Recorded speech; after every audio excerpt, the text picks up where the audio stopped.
ওগো আল্লাহ, ওগো মালিক, তুমি ছাড়া তো আমাদের আর কেউ নাই, তুমি ছাড়া তো আমার আর কেউ নাই। আল্লাহ গো, তুমি যদি মাফ না করো কে আমাকে মাফ করবে?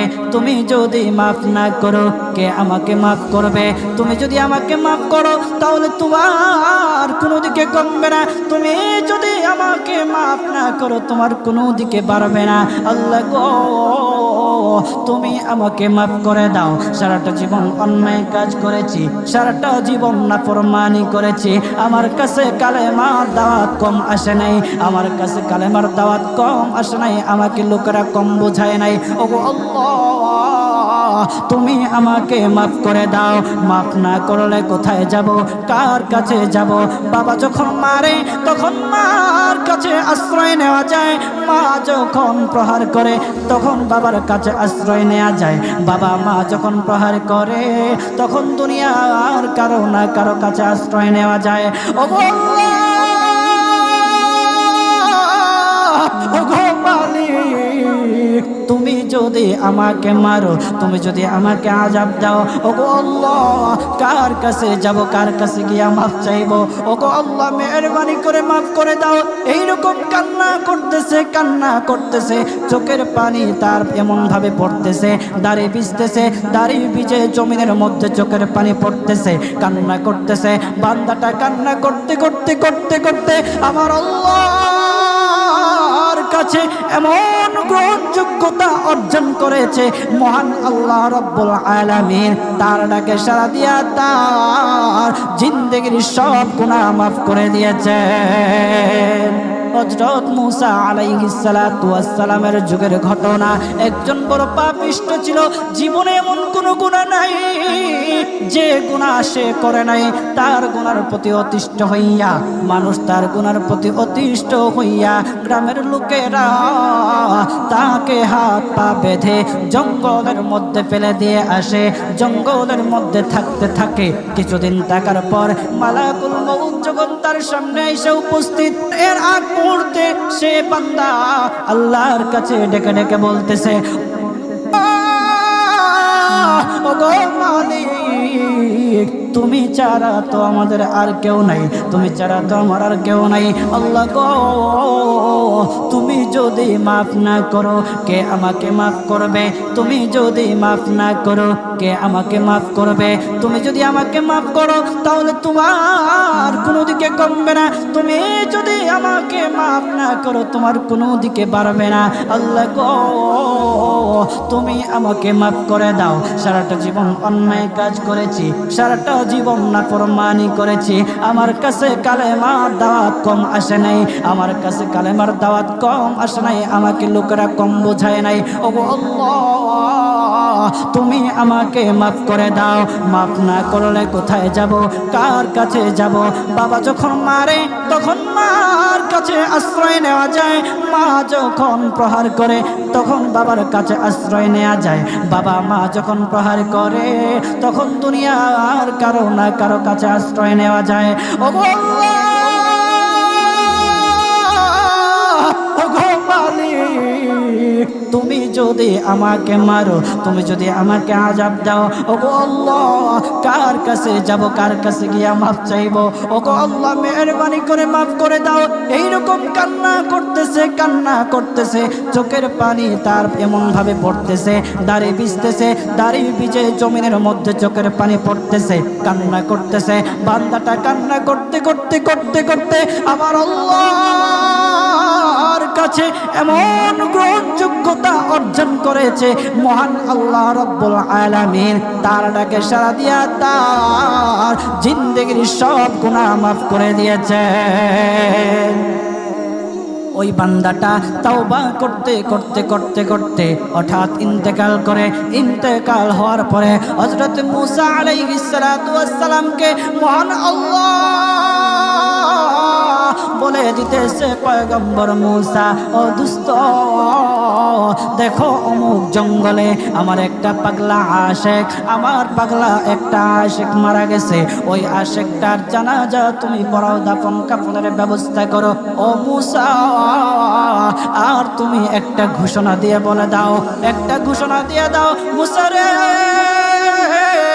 ও মূসা, তুমি ঘোষণা দিয়ে বলে দাও যে আমার এই বান্দার জানাজার নামাজ অংশগ্রহণ করবে, মহান আল্লাহ তার জীবনের সব গুনাহ মাফ করে দিবে। আল্লাহু আকবার। আরো জোরে বলেন না আল্লাহু আকবার, আরো জোরে বলেন আল্লাহু আকবার। হাত উঠায়া বলেন আল্লাহু আকবার, আল্লাহু আকবার। মুসলমান বাবাজি, গভীর মনোযোগ। হযরতে মূসা আলাইহিস সালাতু ওয়াস সালাম একটা পাহাড়ের উপরে উঠলেন। পাহাড়ের উপরে ওঠার পর তখন ডেকে ডেকে বলতেছে, ও উম্মতেরা রে, আমার উম্মতেরা শোনো, আল্লাহ রাব্বুল আলামিন একটা সুসংবাদ দিয়ে দিয়েছে। আমার আল্লাহ রাব্বুল আলামিনের একটা আশিক একটা ওই অমুক জঙ্গলের মধ্যে মারা গেছে, ওই পাগলা আশিকের জানাজার নামাজ অংশগ্রহণ করো। যদি জানাজার নামাজ পড়ো তখন আমার আল্লাহ তোমাদের জীবনের সব গুনাহগুলি মাফ করে দিবে। কেউ যদি নিজের গুনাহ ক্ষমা করাইতে চাও, কেউ যদি নিজের গুনাহগুলি ক্ষমা করাইতে চাও, তাহলে মহান আল্লাহ রাব্বুল আলামিনের ওই পাগলা আশিকের জানাজায় অংশগ্রহণ করো। তখন লোকেরা দলে দলে জানাজায় অংশগ্রহণ করার জন্য দলে দলে গেল, জানাজার নামাজ আদায় করলো। আদায় করার পর পয়গম্বর মূসা আলাইহিস সালাতু ওয়াস সালামকে বলতেছে, ওগো আল্লাহর পয়গম্বর, ও পয়গম্বর, যার জানাজায় অংশগ্রহণ করার কারণে মহান আল্লাহ তার জীবনের সব গুনাহ মাফ করে দেবে, এমন মহা ব্যক্তি তো, এই মহান ব্যক্তিটাকে তো একটা নজরে দেখা দরকার, অবশ্যই দেখা দরকার, আমাদেরকে সেই ব্যক্তিটাকে দেখান। তখন মূসা আলাইহিস সালাতু ওয়াস সালাম বলতেছে, ঠিক আছে, তোমাদেরকে দেখানো হবে। তখন যখন দেখাতে গেলেন, দেখানোর সাথে সাথে লোকেরা বলল, পয়গম্বর আপনি কি বলেন, এই লোকটাকে তো আমরা ভালো করে চিনি, ওই লোকটা বড় পাপিষ্ঠ ছিল, বড় অন্যায়কারী ছিল, বড় জুলুমকারী ছিল।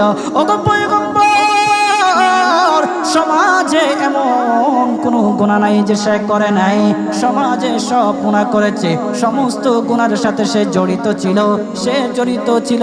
তার গুনার কারণে, তার গুনার কারণে আমরা অতিষ্ঠ হইয়া তার হাত পা বেঁধে আমরা তাকে জঙ্গলের মধ্যে ফেলে দিয়ে আসি। এই পাপিষ্ঠ বান্দা আল্লাহ তাআলার বড় আশিক হতে পারে কিভাবে, আল্লাহ তাআলার পেয়ারা হতে পারে কিভাবে? পয়গম্বর মূসা আলাইহিস সালাতু ওয়াস সালাম আল্লাহর কাছে ডেকে ডেকে বললেন, আল্লাহ, লোকেরা কি বলতেছে, তুমি কি বলো? ওগো আল্লাহ, এর সমাধান কি, এর সমাধান কি? সমাধানটা তো তুমি দিয়ে দাও। আল্লাহ রাব্বুল আলামিন পয়গম্বর মূসা আলাইহিস সালাতু ওয়াস সালামকে সমাধান দিয়েছে। বলতেছে, ও মূসা দুস্থ রে, ও দুস্থ, তারা যা কথা বলেছে, লোকেরা যে কথা বলেছে সত্য বলেছে, আমি আল্লাহ যা বলেছি তাও সত্য বলেছে। ও পয়গম্বর মূসা, তারা যা বলেছে সত্য বলেছে। ওই বান্দা বড় পাপিষ্ঠ ছিল, ওই বান্দা বড় অন্যায়কারী ছিল, কিন্তু শেষ বয়সে আইসা তার হাত পা যখন বেঁধে, তার হাত পা বেঁধে যখন লোকেরা জঙ্গলের মধ্যে ফেলে দিয়ে আসলো, তখন সে আমার কাছে এমন ভাবে কান্নাকাটি করা শুরু করে দিয়েছে, এমন ভাবে তওবা করা শুরু করে দিয়েছে। আমি আল্লাহ তাআলার এত দয়া, আমি আল্লাহ তার ডাকে সাড়া না দিয়ে পারলাম না, তার ডাকে সাড়া দিয়ে দিলাম। ও মূসা, সে তওবা করার সময় যদি সবাই আল্লাহর জন্য সে তাওবা করত, যতজন লোকরা বেঁচে আছে, যতজন উম্মতেরা আছে, যতজন লোকেরা আছে, সমস্ত লোকদের জন্য যদি সে আমার কাছে তাওবা করত, আমি আল্লাহ তার তাওবা মুহূর্তের মধ্যে কবুল করে সমস্ত বান্দাদেরকে মাফ করে দিতাম। সুবহানাল্লাহ, জুড়ে বলেন লিল্লাহি তাকবীর, নারে তাকবীর। কত দয়ার আল্লাহ! একটা বান্দা সারা জীবন গুনাহ করেছে, অন্যায় কাজ করেছে, শেষ পয়সা আইসা শুধু আল্লাহকে ডাকছে, আল্লাহর কাছে মাফ চাইছে। আমার